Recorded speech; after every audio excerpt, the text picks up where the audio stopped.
So, what happens when a company that's famous, legendary for treating its people like family, is suddenly forced to choose between those values and its own survival? Well, today we're diving into the story of a legendary corporate culture, the HP way. And really, that question from an HP employee, it just says it all, doesn't it? It perfectly captures that moment when a beloved philosophy slammed right into the brutal reality of the market. And that's the core conflict we're going to unpack right now. Because that's what this is, really. It's a cautionary tale. It's about what happens when a company's amazing ideals about its people get caught and just crushed between the gears of growth, profit, and survival in an absolutely relentless industry. So to really get why this all hurts so much, we have to go back to the golden age. What even was this HP way that everyone admired so much, from the folks on the factory floor all the way to Harvard Business School? Okay, so the first big piece of it was this thing they called management by wandering around. And no, this wasn't about micromanaging, it was the total opposite. It meant managers actually left their offices, walked the floors, and just talked to employees. It was all about building real trust from the ground up. And that trust, it got supercharged by the second pillar, management by objectives. Now, the deal here was simple, but it was also pretty profound. Management sets the goal, but you, the employee, get the freedom and the autonomy to figure out the best way to get there. It gave people a real sense of ownership over their work. And these ideas, well, they were the foundation of everything. Trust, respect, job security, these weren't just nice words on a poster. This was actual company policy. The whole organization was decentralized to empower people and spark innovation. At its heart, this was a culture that was truly built on integrity. And boy, did it work. Just look at this number. Back in 1979, employee satisfaction at HP was a full 25% higher than the national average. People didn't just work there, they absolutely loved it. But as you can probably guess, no golden age lasts forever. As the world started to change, the very foundations of the HP way began to crack under some really immense pressure from the outside. And you can see just how fast things started to unravel. The 80s brought this new wave of fierce competition, and HP's profits started to slide. For the first time in its history, that promise of job security was broken with downsizing. And then a huge acquisition sparked real fear that HP's unique culture just couldn't survive. This right here, this shows the disconnect perfectly.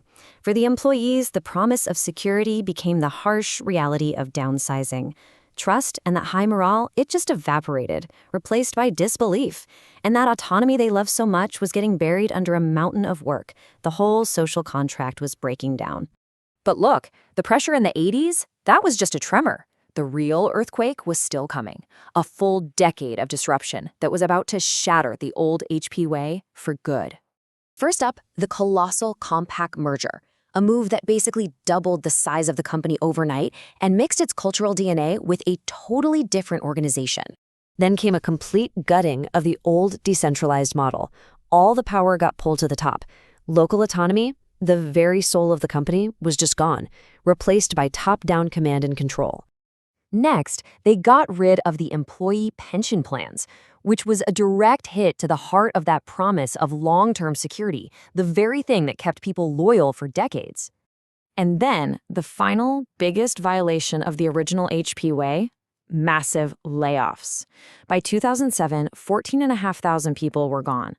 For so many people inside that company, this was the moment the HP way was officially dead. So was that it? Was it all over? Well, not quite. Faced with this completely new reality, HP tried something fascinating. They tried to adapt its old core values to a radically different corporate world. Over at a new financial center in Colorado Springs, they tried something really radical. First, they centralized everything, a move that went completely against the old way. But then, they tried to create these small, empowered, self-directed, networked teams inside that new centralized structure. They were basically trying to bring the old spirit of autonomy back to life in a whole new world. Okay, don't even try to read every box here. Just look at how complex this thing is. On the left, you can kind of see the ghost of the old decentralized company. By the time you get to the right side, it is a completely different corporate animal. This wasn't just a small tweak. This was a total reinvention. So what did these networked teams actually look like in practice? Well, they were responsible for their own results. They hired their own people. They even did peer evaluations to review each other's performance.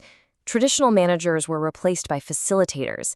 It was a really bold attempt to bring back that old spirit of trust, but it was a constant struggle to make this small, agile model work inside a giant, centralized machine.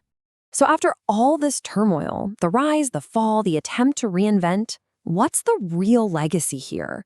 What can we take away from the story of the HP way? When you boil it all down, it wasn't really about good guys and bad guys. HP faced a brutal choice. Either hold on to its cherished people-first culture or do what it had to do to survive in one of the most competitive industries on the planet. And all of this leaves us with a really tough, provocative question. Is a strong culture, like the HP way, a powerful asset that helps a company succeed? Or can it actually become a liability, a beautiful but rigid structure that stops a company from adapting when the world inevitably changes around it? It's something to think about.